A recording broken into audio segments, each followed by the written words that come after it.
ಸರ್ಕಾರದ ಮೇಲೆ ಬಂಡುಕೋರರು ದಾಳಿ ಮಾಡಿ ಬಹುತೇಕ ನಗರಗಳನ್ನು ಕೈವಶ ಮಾಡಿಕೊಂಡಿದ್ದಾರೆ. ಸಿರಿಯಾ ಅಧ್ಯಕ್ಷರು ದೇಶ ಬಿಟ್ಟು ಪರಾರಿಯಾಗಿದ್ದಾರೆ. ಪ್ರಧಾನಿ ಮಾತ್ರ ಜನರಿಂದ ಆಯ್ಕೆ ಆಗುವವರಿಗೆ ಅಧಿಕಾರ ಹಸ್ತಾಂತರ ಅಂದಿದ್ದಾರೆ.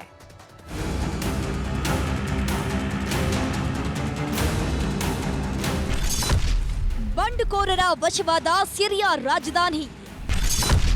24 ವರ್ಷಗಳ ಆಡಳಿತ ಬಿಟ್ಟು ಅಧ್ಯಕ್ಷ ಎಸ್ಕೆ. ರಷ್ಯಾ ಉಕ್ರೇನ್ ಯುದ್ಧ, ಇಸ್ರೇಲ್ ಹಮಾಸ್ ಫೈಟಿಂಗ್ ನಡುವೆ ಇರಾನ್ ಕೂಡ ಇಸ್ರೇಲ್ ಮೇಲೆ ದಾಳಿಯನ್ನು ನಡೆಸ್ತಾ ಇದೆ.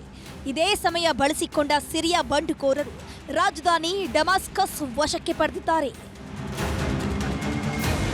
ಆಂತರಿಕ ದಾಳಿ ಮತ್ತು ಹಿಂಸಾಚಾರಕ್ಕೆ ಜನ ತತ್ತರಿಸಿ ಹೋಗಿದ್ದು, ಇಸ್ಲಾಮಿಕ್ ಬಂಡುಕೋರರ ದಾಳಿಯಿಂದ ದೊಡ್ಡ ಕ್ರಾಂತಿಯೇ ನಡೆಯುತ್ತಿದೆ. ಬಂಡುಕೋರರು ರಾಜಧಾನಿ ಡಮಾಸ್ಕಸ್ನ ವಶಕ್ಕೆ ಪಡೆದಿದ್ದಾರೆ. ದೇಶ ತೊರೆದ ಅಧ್ಯಕ್ಷ ಬಶರ್ ಬೇರೆಡೆಗೆ ಪಲಾಯನ ಮಾಡಿದ್ದಾನೆ. ಈ ಮೂಲಕ ಸಿರಿಯಾದಲ್ಲಿ ಬಶರ್ ಅಲ್ ಅಸಾದ್ ಆಡಳಿತ ಕೊನೆಯಾಗಿದೆ. ಡಮಾಸ್ಕಸ್ ಸೇರಿ ಸಿರಿಯಾದ ಪ್ರಮುಖ ನಗರಗಳಾಗಿರುವಂತಹ ಹೋಮ್ಸ್, ಅಲೆಪ್ಪೋ, ಹಮಾ ಮತ್ತು ದಾರಾ ನಗರವನ್ನ ವಶಕ್ಕೆ ಪಡೆದಿರುವ ಬಂಡುಕೋರರು ಇದು ಹೊಸ ಯುಗದ ಆರಂಭ ಅಂತ ಘೋಷಿಸಿಕೊಂಡಿದ್ದಾರೆ. ಇಂಟರ್ನ್ಯಾಷನಲ್ ಏರ್ಪೋರ್ಟ್, ಸೇನಾ ಕಚೇರಿ ಸೇರಿದಂತೆ ಸರ್ಕಾರಿ ಕಚೇರಿಗಳು ಬಂಡುಕೋರರ ಹಿಡಿತದಲ್ಲಿದೆ.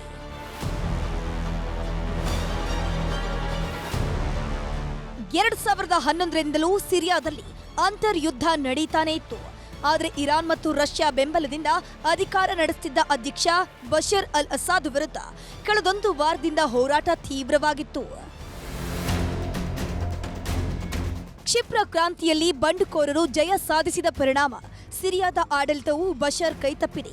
ರಾಜಧಾನಿ ಡಮಾಸ್ಕಸ್ನಿಂದ ಅಜ್ಞಾತ ಸ್ಥಳಕ್ಕೆ ಪರಾರಿಯಾಗಿರುವುದಾಗಿ ವರದಿಯಾಗಿದೆ.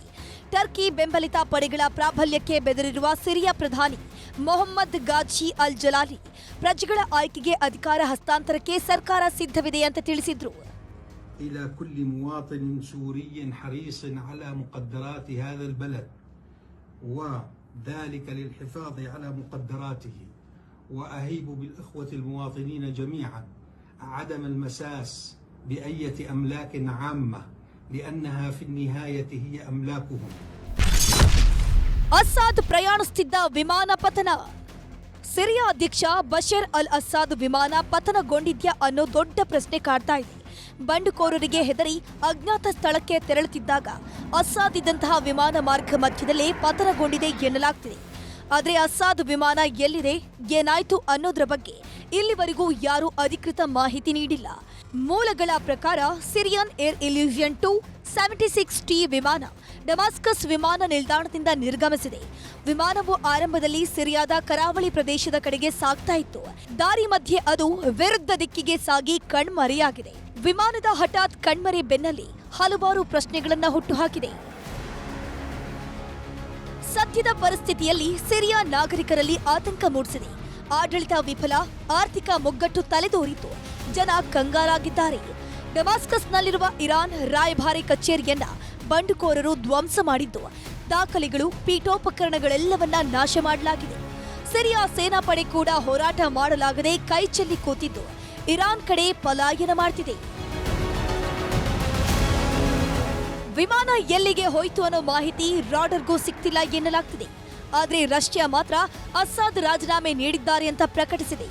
ಭಾರತದ ವಿದೇಶಾಂಗ ಸಚಿವ ಜೈಶಂಕರ್ ಸಿರಿಯಾ ಬೆಳವಣಿಗೆ ಬಗ್ಗೆ ಮಾತನಾಡಿ ಶಾಂತಿ ನೆಲೆಸಲು ಬೇಕಿರುವ ಪ್ರಯತ್ನವನ್ನ ಮಾಡ್ತೀವಿ ಅಂತ ಹೇಳಿದ್ದಾರೆ. Bureau report, news 18.